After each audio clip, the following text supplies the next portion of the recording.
은 그 사람을 온전하게 합니다. 참된 믿음은 단순히 예수님이 나를 죄악 가운데서 건져내셨다는 것을 아는 것으로 그치지 않고 그 사람으로 새 사람, 새 피조물이 되어서 살아가게 합니다. 이것이 구원입니다. 바울 사도가 에베소 교회에 보낸 편지 4장 13절에 우리가 하나님의 아들을 믿는 것과 아는 것에 하나가 되어 그랬습니다.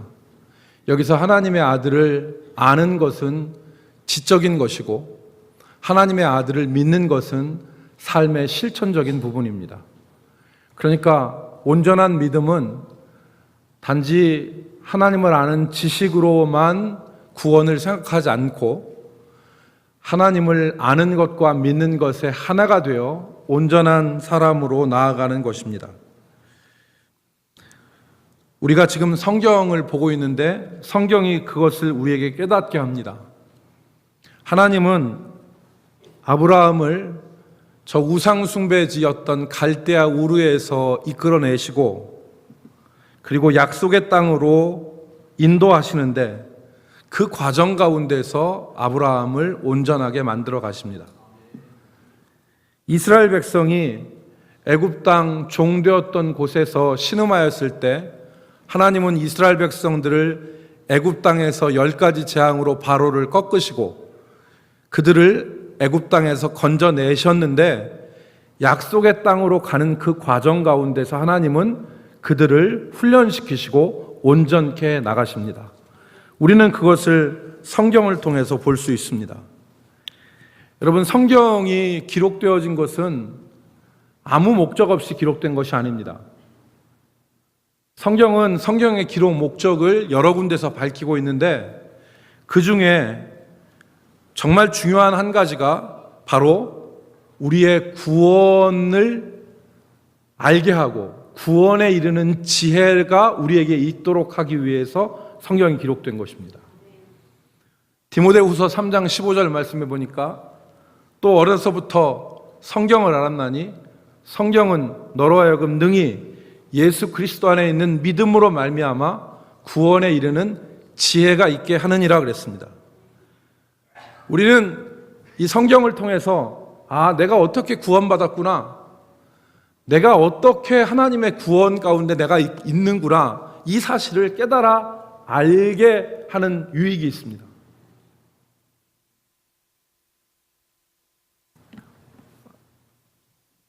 오늘 우리가 읽은 본문 말씀은 십계명에 관한 것인데요. 우리가 지금까지 그 창세기부터 시작해서 출애굽기 십계명까지 왔는데 우리가 이 과정을 성경을 쭉 보면서 우리가 깨닫죠. 나도 하나님을 모르는 그런 가운데 있었는데 하나님이 아브라함을 부르신 것처럼 하나님이 아브라함과 언약하신 것처럼 나를 부르시고 나를 선택하시고 나를 하나님의 백성 삼으셨구나. 내가 죄악 가운데서 깊이 빠져 있어서 견딜 수 없는 신음 가운데 있었을 때에 하나님이 나를 부르셨구나. 그래서 하나님이 약속의 땅으로 나를 인도하시는구나. 이것을 우리가 성경을 통해서 알 수 있단 말입니다. 십계명은 바로 그러한 맥락 아래서 봐야 됩니다. 십계명은 단순히 이거 지켜라, 이거 안 하면 구원 없다, 이거 꼭 지켜야 된다, 이런 각도에서 십계명을 보는 것이 아니라 구속사적인 맥락에서 보면 십계명은 주어진 분명한 두 가지 배경이 있습니다. 첫 번째 배경이 하나님은 이스라엘을 자기 백성 삼으시려고 하는 의도에서 십계명을 주셨습니다. 하나님은 이스라엘 백성들을 자기 백성 삼으시려고 하는 뜻 가운데서 주신 거예요. 여러분, 출애굽기 6장 6절로 7절 말씀을 같이 보면 좋겠습니다. 출애굽기 6장 7절과 6장 6절로 7절 우리 같이 읽을까요? 그러므로 시작. 그러므로 이스라엘 자손에게 말하기를 나는 여호와라. 내가 애굽 사람의 무거운 짐 밑에서 너희를 빼내며 그들의 노역에서 너희를 건지며 편팔과 여러 큰 심판들로서 너희를 속량하여 너희를 내 백성으로 삼고 나는 너희의 하나님이 되리니 나는 애굽 사람의 무거운 짐 밑에서 너희를 빼낸 너희의 하나님 여호와인 줄 너희가 알지라. 하나님, 여러분, 이 말씀은 이스라엘 백성들이 애굽에서 종살이하고 있을 때 하나님이 모세를 보내시죠. 그래서 모세를 통해서 이스라엘 백성들한테 말하게 했습니다. 나는 너희를 애굽 사람들의 무거운 짐 밑에서 빼내서 나는 너희의 하나님이 되고 너희는 내 백성이 되게 만들 것이다. 이렇게 하나님이 계획을 말씀하셨어요. 그리고 하나님은 이스라엘 백성들을 이 애굽에서 건져내셨습니다. 우리가 아는 대로 10가지 재앙 가운데서 홍해를 가르시고 하나님은 이스라엘 백성들을 이 애굽 땅에서 건져내셔서 신의 광야에 이르게 하시고 시내산 앞에 이르게 하신 거예요. 그리고 계명을 주신 것입니다. 그러니까 이 십계명은 어떤 의도로 주신 것이냐면 바로 하나님의 백성이 하나님의 백성답게 살 수 있도록 하기 위해서 주신 것입니다. 하나님의 백성이 하나님의 백성답게 살 수 있도록. 여러분, 십계명에 대해서 많은 사람들이 부정적으로 생각합니다. 우리가 무엇을 해라, 무엇을 하지 말아라, 이 형식을 좋아하는 사람은 없습니다. 무엇을 해라, 무엇을 하지 말아라, 이건 간섭으로 여기고 이것은 속박으로 여기고 이것은 억압으로 생각합니다. 그래서 많은 사람들이 십계명에 대해서 부정적으로 생각합니다. 그리고 잘못된 가르침으로 이 십계명은 폐해졌다. 그러니까 십계명은 율법이니까 이 십계명은 안 지켜도 되고 그냥 하나님 사랑하고 이웃 사랑하고 이것을 하나로 묶어서 사랑하면 된다고 하는데, 그래서 사랑만 붙잡는 건데 이 사랑이 추상적인 것이 되어버렸어요. 그래서 삶에서 전혀 나타나지 않습니다. 그래서 많은 사람들이 이 십계명을 놓쳐버립니다. 그러나 여러분, 이 십계명은 하나님께서 오늘 우리에게 적용하면 죄악 가운데 있었던 우리들이 하나님의 백성답게 살 수 있도록, 이전에 종의 옷을, 노예의 옷을 입었다면 그것을 벗어던지고 새 옷을 입도록 주신 새 옷과 같은 것이 바로 십계명입니다.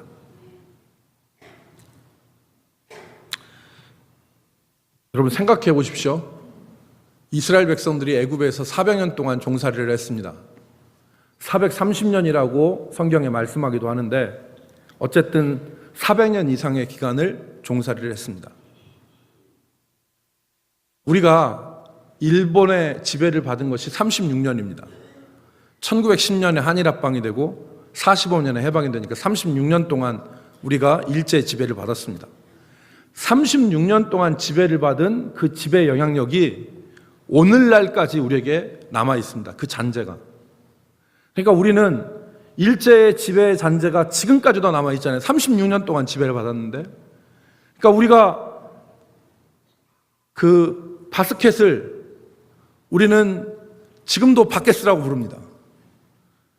우리는 소독조를 지금도 와르바시라고 부릅니다. 36년간 지배를 받았는데 그 잔재가 지금까지 남아있는 거예요. 그런데 이스라엘 백성들은 몇 년을 지배를 받았냐면 400년을 지배를 받았습니다. 400년을 노예 생활을 했습니다.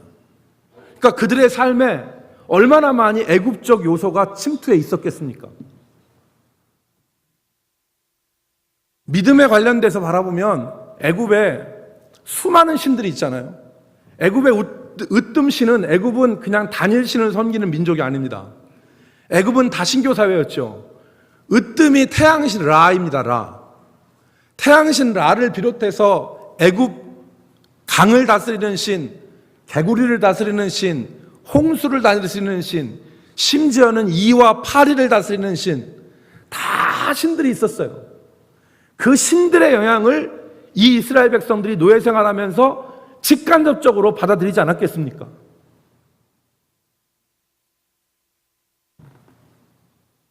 어떤 장로님이 자기 손자를 그냥 근처 좋은 유치원이 있다고 해서 보냈는데 그 손자가 유치원 갔다 오면 나무야부탑을 관세음보살을 한대래요. 무슨 은사 뭐 이렇게 유치원이었어요. 그러니까 거기 가니까 손자가 매일 갔다 와가지고 나무야부탑을 관세음보살 이러더라는 거예요. 당장 옮겼답니다. 환경의 영향이라는 것은 굉장히 중요하죠. 환경의 영향이라는 것. 사회적으로 보면요, 노예 생활이에요. 배는 게 없어요.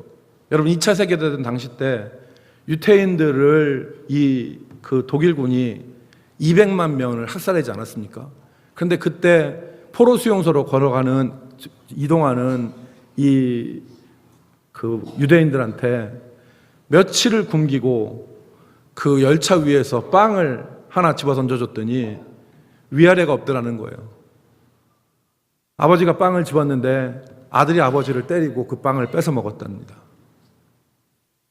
그러니까 이때 사회가 430년 동안 노예 생활하는 이 이스라엘 사회가 사회적으로는 부모를 우습게 여기고 나이 든 노인들은 힘이 없고 쓸모없다고 해서 학대하는 현상, 자기 기분대로 치고받고 싸우다가 사람을 죽이는 것도 별 우습게 생각하지 않고 책임을 회피하기 위해서 거짓말을 날마다 하고 눈에 띄지 않으면 남의 것을 도둑질하고 남의 아내를 탐해서 즐거움을 누리는 이 모습들로 이 노예의 이 흐트러진 삶 자체의 삶이 이스라엘 백성들에게 400년 동안 스며들었지 않겠냐 이 말입니다.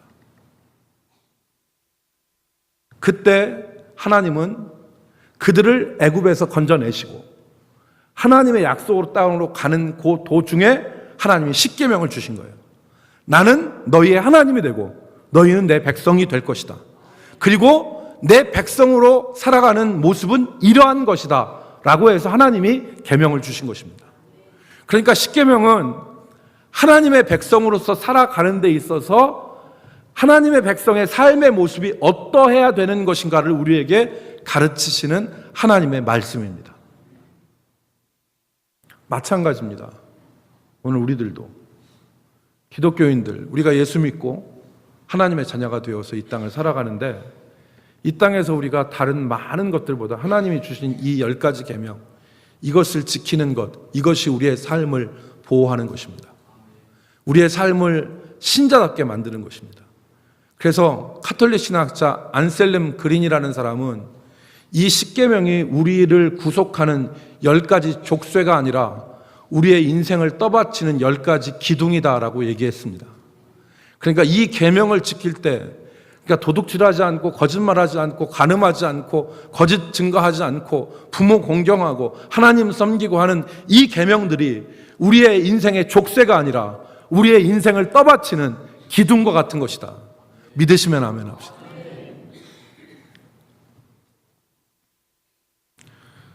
새로운 사람이 됐으면 옷을 갈아입어야 됩니다. 여러분 신데렐라 얘기하시죠? 신데렐라는 어려서 어머니를 여입니다. 아버지가 계모를 받아들이는데 계모만 온 것이 아니라 자기보다 나이 많은 두 언니도 같이 들어왔어요.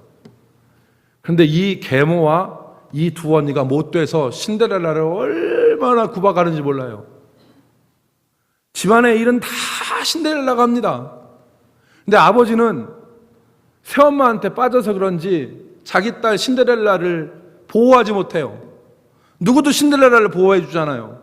그러니까 신데렐라는 집안의 모든 일을 다 하고 구박받고 학대받는데 여러분 아시죠? 신데렐라가 무슨 뜻인지.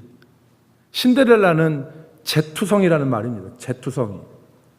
허드렛 일을 하도 해서 재투성이에요. 옷이 재투성이에요. 그게 신데렐라예요.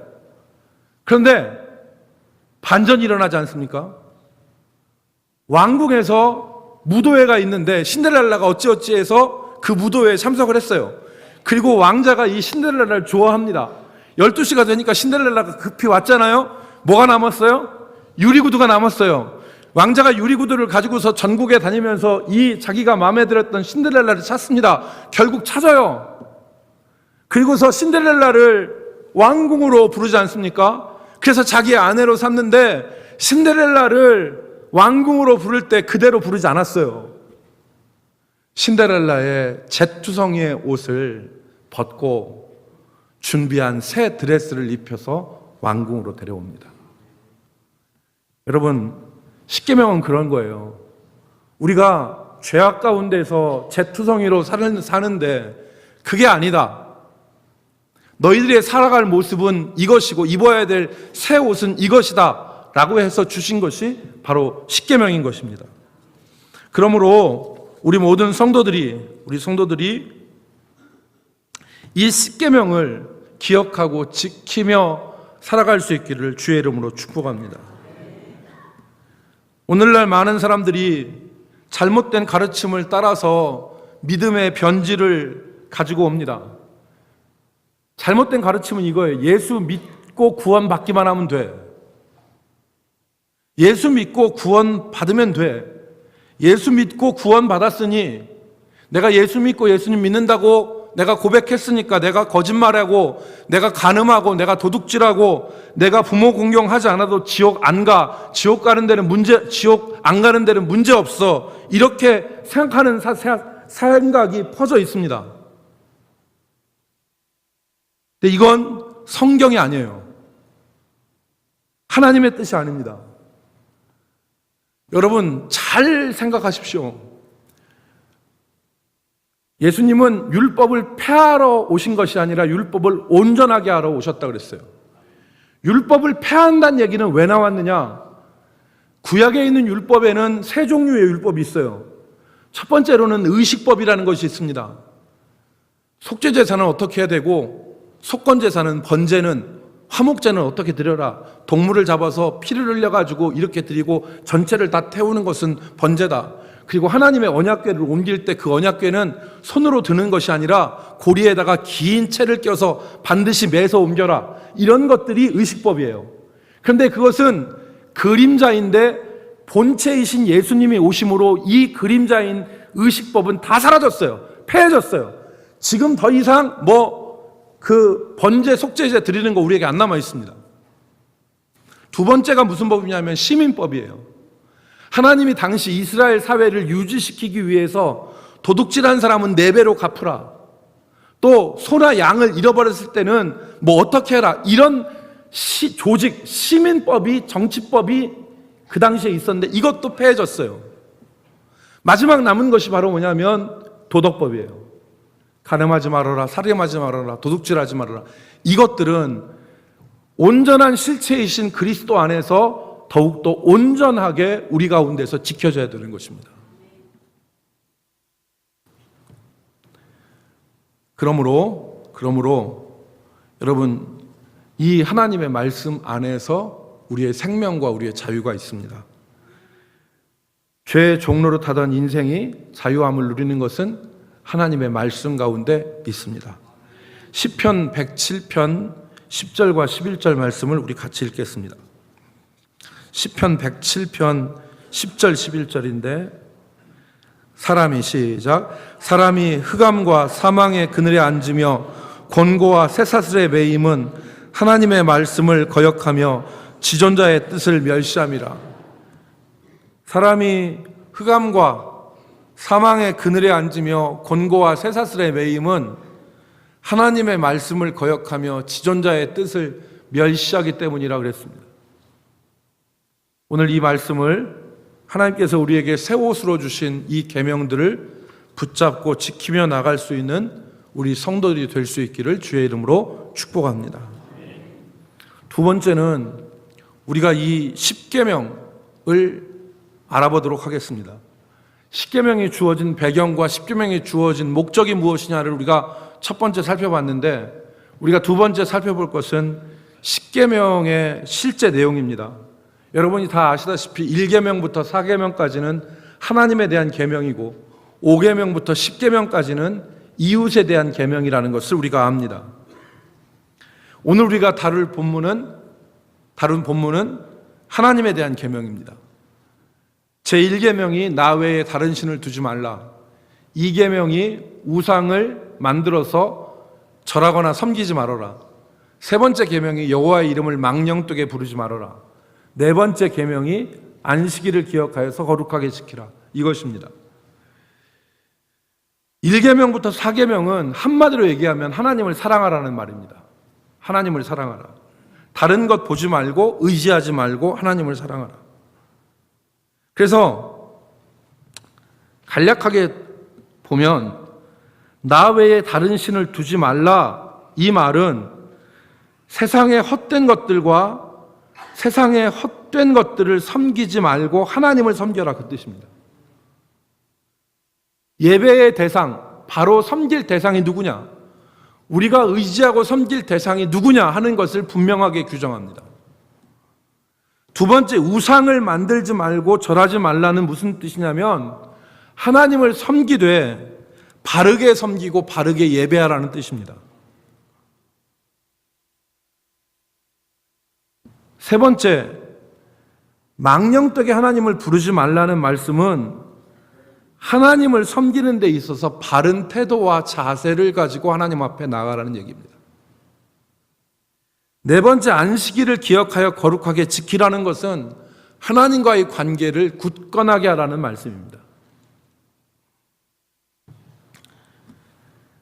하나님이 참된 예배의 대상입니다. 오늘날 우리는 종교다원주의 시대에 살아가고 있습니다. 다문화, 다종교의 사회에서 살아가고 있습니다. 우리가 살고 있는 이 사회는 포용주의와 상대주의가 이미 지배해버린 사회입니다. 이런 사회에서 하나님만 섬기라는 얘기는 무식한 얘기가 될 수 있습니다. 우리가 살아가는 세상은 다종교의 세대고 다문화의 세대고 포용주의가 미덕으로 이미 퍼져 있고 상대주의가 이미 많은 사람들의 뇌 구조 속에 각인이 되어 있습니다. 그런데 여러분, 그럼에도 불구하고 우리가 하나님의 말씀, 성경을 하나님의 말씀으로 인정하는데 그 성경이 가르치는 것은 하나님은 한 분이시고 오직 예수 그리스도만이 구주이심을 고백하는 것입니다. 예나 지금이나 이것은 다름이 없습니다. 2000년 전에 바울이 종교의 박람회장이라고 그렇게 말할 수 있는 아테네에 갔습니다. 아테네 아레고바오라고 하는 광장에 갔는데 거기에는 만신전이 있습니다. 수많은 신들이 있는데 거기서 여호와의 이름은 꺼낼조차도 힘든 상황이었죠. 그런데 바울이 사도행전 17장 24절로 25절에 보면 그 다원화된 사회 가운데 만신전 사회에서 상황에서 뭐라고 얘기하냐면 하나님을 소개합니다. 읽어볼까요? 24절 우주와 시작. 우주와 그 가운데 있는 만물을 지으신 하나님께서는 천지의 주재시니 손으로 지은 전에 계시지 아니하시고 또 무엇이 부족한 것처럼 사람의 손으로 섬김을 받으시는 것이 아니니 이는 만민에게 생명과 호흡과 만물을 친히 주시는 이심이라.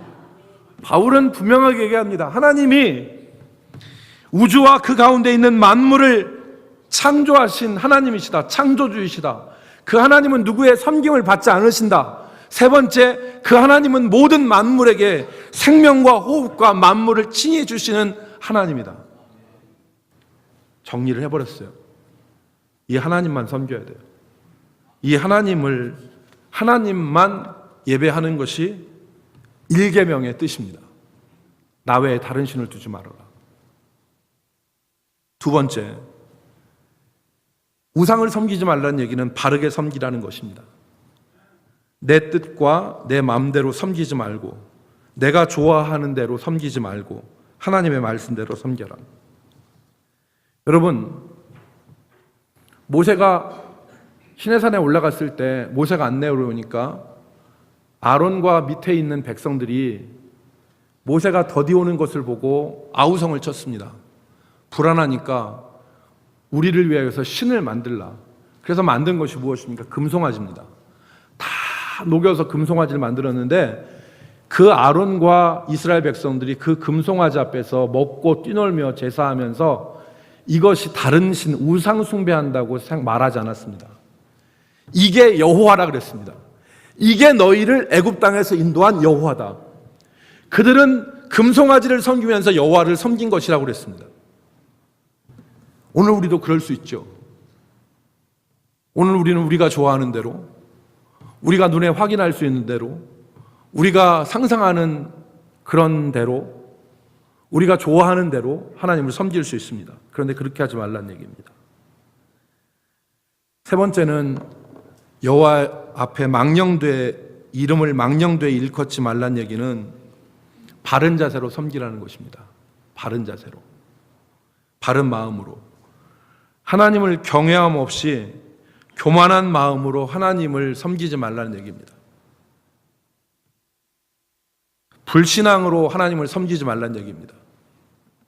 아무런 믿는 마음 없이 그냥 나와서 앉아 있으면서 하나님을 섬기지 말라는 얘기입니다. 시편 4편 4절에는 너희는 떨며 범죄하지 말지어다 그랬습니다. 너희는 떨며 범죄하지 말지어다. 심중에 말하고 잠잠할지어다 그랬습니다.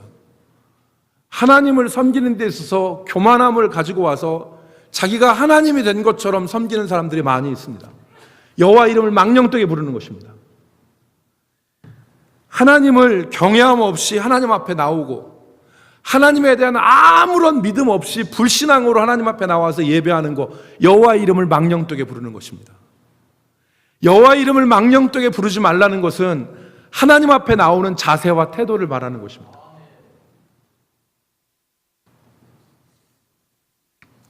오늘 첫 계명은 하나님에 대한 계명입니다. 예배의 대상이 누구인지, 그 하나님 앞에 나갈 때 어떻게 섬겨야 되는지, 그 하나님 앞에 어떤 자세와 마음을 가지고 나가야 되는지. 마지막 네 번째로는 안식일을 기억하여 거룩히 지키라는 것은 하나님과의 관계를 굳건하게 하라는 것입니다. 여러분, 안식일을 지키는 것은 두 가지 의미가 있습니다. 첫 번째는 하나님의 창조 사역을 인정하는 것입니다. 하나님이 엿새 동안 세상을 창조하시고 마지막 날에 쉬셨는데 우리가 엿새 동안 일하고 마지막 날에 우리가 쉬는 것, 이제 주일이 되어서 첫날을 쉬는 것은 하나님께서 창조하시는 것을 인정하는 고백입니다. 하나님 창조하신 창조주시죠. 두 번째, 우리가 안식일을 기억하고 주일을 거룩히 지키는 것은 무엇이냐면 하나님의 구속 사역을 확신하고 하나님이 이루실 구원을 소망하는 겁니다. 무슨 얘기냐? 하나님은 우리를 구원하심으로 재창조의 역사를 시작하셨어요. 하나님이 우리를 새 사람 만드시는 재창조의 역사가 시작됐는데 이 재창조의 역사가 하나님이 엿새 동안 창조하시고 마지막 날 쉬심으로 창조를 완성하신 것처럼 하나님의 구원 사역이, 그 구원 사역도 엿새의 완전한 창조처럼 온전하게 이루어질 것을 믿고 마지막 날 하나님이 이루실 이 재창조의 완성을 바라보면서 하나님 앞에 믿음으로 고백하는 것이 주일을 지키는 것입니다. 그러므로 믿음을 가지고 지키는 거예요.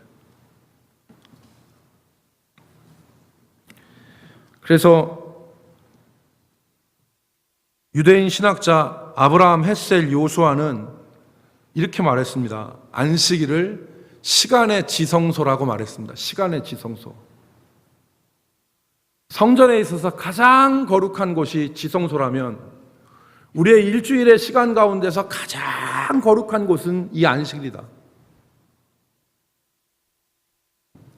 그래서 이 안식일을 거룩하게 지키는 것이 하나님과의 관계 속에서 얼마나 중요한 것인지.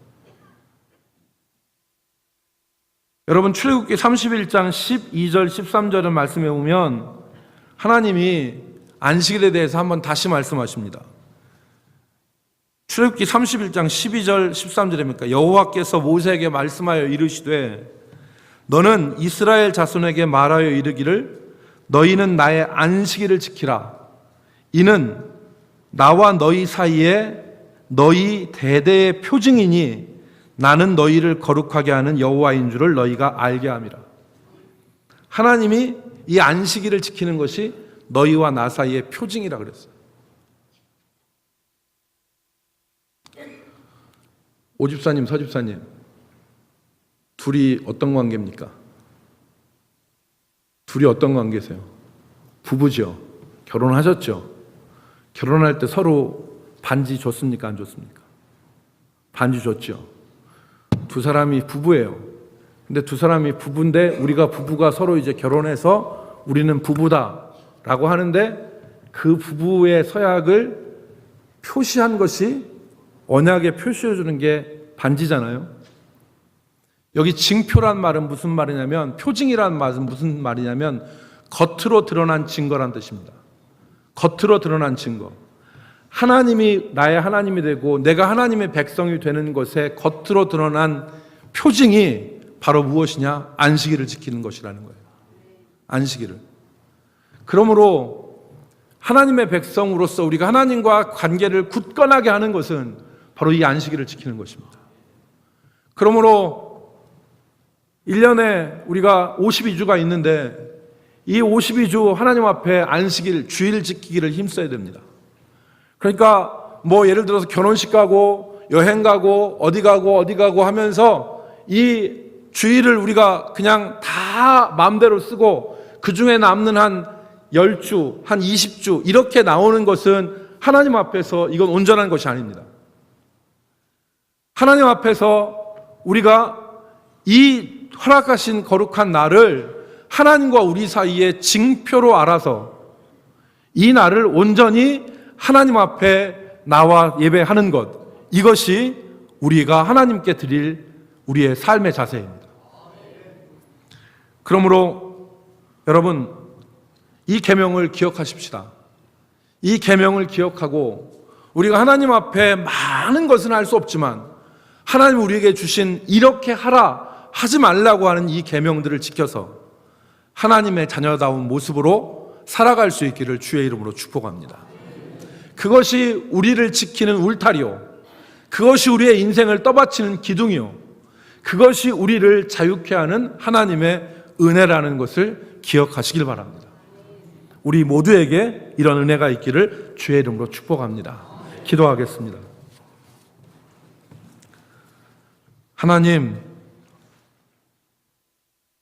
하나님께서 우리에게 십계명을 주신 그 이유와 목적에 대해서, 그리고 이 계명을 우리가 어떻게 지켜가는 것인가에 대해서 같이 말씀을 나누었습니다. 하나님, 이 혼란하고 다원화되고 그리고 포용과 관용적인 사회 가운데서, 그리고 상대적인 사회 가운데서 우리가 온전하게 믿음을 지키게 해주시고 하나님의 자녀로서 살아갈 수 있도록 도와주시옵소서. 우리의 마음속에 이 계명을 항상 기억하게 하시고 우리의 걸음이 이 말씀을 따라 살아가게 도와주옵소서. 예수님의 이름으로 기도 올리옵나이다. 아멘.